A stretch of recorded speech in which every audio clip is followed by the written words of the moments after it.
দর্শক শ্রোতা যারা আমার কথা শুনতে পাচ্ছেন, প্রথমেই সবাইকে সম্মান, আদাব, সালাম, শুভেচ্ছা জানাই। জানিয়ে রাখা প্রয়োজন, দৈহিক কারণে, আসলে অসুস্থতার কারণে আমি এই মুহূর্তে ক্যাম্পাসে নেই। আমি বর্তমানে অবস্থান করছি অন্যত্র, কিন্তু আসলে ক্যাম্পাসে যারা প্রতিরোধ পর্ষদের মানুষ রয়েছেন তাদের আহ্বানেই এই ছোট্ট লাইভটি করার ব্যাপারে এক ধরনের একটি অবস্থান আমাকে নিতে হয়েছে। শুরুতে জানিয়ে রাখা দরকার যে আজকে ডাকসু নির্বাচনের দিন ছিল। ডাকসু নির্বাচনের যেই পরিস্থিতি, সেই পরিস্থিতি সম্পর্কে আপনারা অবগত, তবু কয়েকটি বিষয় সম্পর্কে জানানো খুব জরুরি। প্রথমত এটা জানানো খুব জরুরি যে আজকে ডাকসু নির্বাচনকে কেন্দ্র করে নানা ধরনের অনিয়ম এবং নানান ধরনের কারচুপির যে ঘটনা, সেটা আপনাদের দৃষ্টিগোচর হয়েছে। এর মধ্যে কয়েকটি ঘটনাকে আলাদা আলাদা করে বলা খুব জরুরি। প্রথমত এইটা বলা খুবই জরুরি যে আমরা দেখতে পেয়েছি যে আপনার অমর ২১ হলে কিভাবে করে আসলে যেই ব্যালট ছিল, সেই ব্যালটগুলি শিক্ষকদের কর্তৃক আগে থেকে ভরাট করে সেগুলোকে পূরণ করে আপনার যে বাক্স, সে বাক্সতে ভর্তি করার কর্মকাণ্ড সম্পাদিত হয়েছে। এর বাইরেও আমরা দেখতে পেয়েছি কেমন করে রোকেয়া হলে আগে থেকেই আপনার ভিপি এবং জিএস পদে এস এম ফরহাদ এবং সাদিক কায়েমের যেই নাম, সেই নাম বসিয়ে দিয়ে তারপর ব্যালট শিক্ষার্থীদের কাছে দেওয়া হয়েছে। এছাড়া আমরা দেখতে পেয়েছি শহীদুল্লাহ হলে শিবিরের পূরণ করে রাখা যে লিস্ট, সেই লিস্ট ভোটার কেন্দ্রের ভিতরে, অর্থাৎ যেখানে মানুষ ভোট দিতে যান, সেখানে আগে থেকে রেখে দেওয়ার ঘটনা ঘটেছে। এবং এর বাইরেও আমরা ভুয়া ভোটারের কয়েকটি ঘটনা দেখতে পেয়েছি। আমরা আরও অনেকগুলি ঘটনা দেখতে পেয়েছি যেখানে আমাদের প্রতিরোধ পর্ষদের ক্যান্ডিডেট সহ অনেককেই আসলে বিভিন্ন রকম জ্যামিংয়ের মধ্য দিয়ে বা বিভিন্ন রকম ব্লকেটের মধ্য দিয়ে তাদের যে ন্যায্য প্রচারণা, সেই ন্যায্য প্রচারণা করতে দেওয়া হয়নি। সেই দিক থেকে নির্বাচনে নানাবিধ আপনার যে অনিয়ম বা কারচুপির ঘটনা, সেই কারচুপির ঘটনা দৃশ্যমান রয়েছে।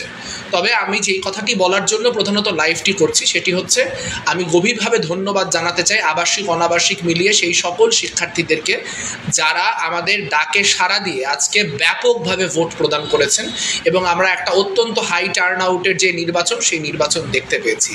এটা আমাদের জন্য অত্যন্ত আশাব্যঞ্জক এবং এত মানুষ যে ভোট কাস্ট করেছে এবং ৪টা পর্যন্ত ভোটের কাস্টিং হয়েছে, সেটা নিঃসন্দেহে প্রচণ্ড পরিমাণে আশাব্যঞ্জক এবং সেটিকে আসলে ভোটের ফলাফল যাই হোক, সেই ব্যাপারটিকে আমরা আসলে একটা বিজয় হিসেবে দেখতে আগ্রহী।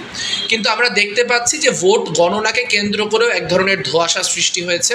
আমরা দেখতে পেয়েছি ভোট গণনার সময় একাধিক কেন্দ্রে সাদিক কায়েম এবং শিবিরের অন্যান্য প্রার্থীরা সেখানে যে উপস্থিত হয়েছে এবং আমরা দেখতে পেয়েছি একাধিক জায়গায় এলইডি লাইট নষ্ট হয়ে যাওয়ার মতো ঘটনা ঘটেছে এবং সেটি আসলে টেকনিক্যাল ফেলিয়ার হিসেবে ধরা হয়েছে। আমরা যখন এই মুহূর্তে কথা বলছি, সেই মুহূর্তেও ভোটের যে কাউন্টিং, সেই কাউন্টিং অব্যাহত রয়েছে। সেই কাউন্টিংকে কেন্দ্র করে নানান রকম ডিসইনফরমেশন এবং গুজব রয়েছে। আমরা নিশ্চিত নই এই ডিসইনফরমেশন এবং গুজবের যে অবস্থা তা কেমন। আমি ইতিমধ্যে লাইভটি করতে করতে খবর পাচ্ছি যে বিশ্ববিদ্যালয় ক্লাবের যে সিচুয়েশন, সেই সিচুয়েশন ভালো না। অর্থাৎ একাধিক জায়গায় আপনার ভোট কাউন্টের ক্ষেত্রে যে নিয়মকানুনগুলো মেনটেন করার কথা, সেই নিয়মকানুনগুলো মেনটেন করা হচ্ছে না। আমরা শিক্ষার্থীদেরকে ধন্যবাদ জানাই, তবে একই সঙ্গে আমরা বলতে চাই ভোট কাউন্টিংয়ের ক্ষেত্রে কোনো ধরনের অনিয়ম বা ব্যত্যয় যদি ঘটানো হয়, তাহলে তা বিশ্ববিদ্যালয়ের যে শিক্ষার্থী সমাজ তা মেনে নিবে না। একই সঙ্গে যেই মুহূর্তে মনোযোগটা দেওয়া উচিত ছিল ভোট কাউন্টিংয়ে, সেই সময় ভোট কাউন্টিংয়ের ব্যাপারে মনোযোগ না দিয়ে যারা অস্থিতিশীলতা সৃষ্টি করছেন, তাদেরকেও বিশ্ববিদ্যালয়ের শিক্ষার্থীরা খুব ইতিবাচকভাবে নিচ্ছেন বলে মনে হচ্ছে না। আমরা একটা ব্যাপার স্পষ্ট করে দিতে চাই যে ভোট কাউন্টিংয়ের ব্যাপারে কোনো ধরনের অনিয়ম বরদাস্ত করা হবে না। হারি জিতি যাই হোক না কেন, আমি কতগুলি ভোট পেয়েছি বা আমরা কে কতগুলি ভোট পেয়েছি তা জানার অধিকার আমাদের রয়েছে।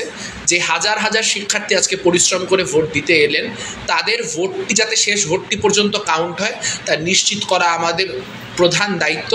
কাজেই সকল প্রকার মত দ্বিমতের ঊর্ধ্বে উঠে এই সময়টি ভোট কাউন্টিং যাতে সুষ্ঠু হয় সেটি নিশ্চিত করার কাজে থাকুন, সেটি নিশ্চিত করার চেষ্টা করুন এবং তা যদি নিশ্চিত না হয়, কোনোভাবে যদি কোনো গণ্ডগোল সৃষ্টি করার কোনো পায়তারা হয়, তাহলে তা সম্মিলিতভাবে রুখে দেওয়ার জায়গায় থাকুন।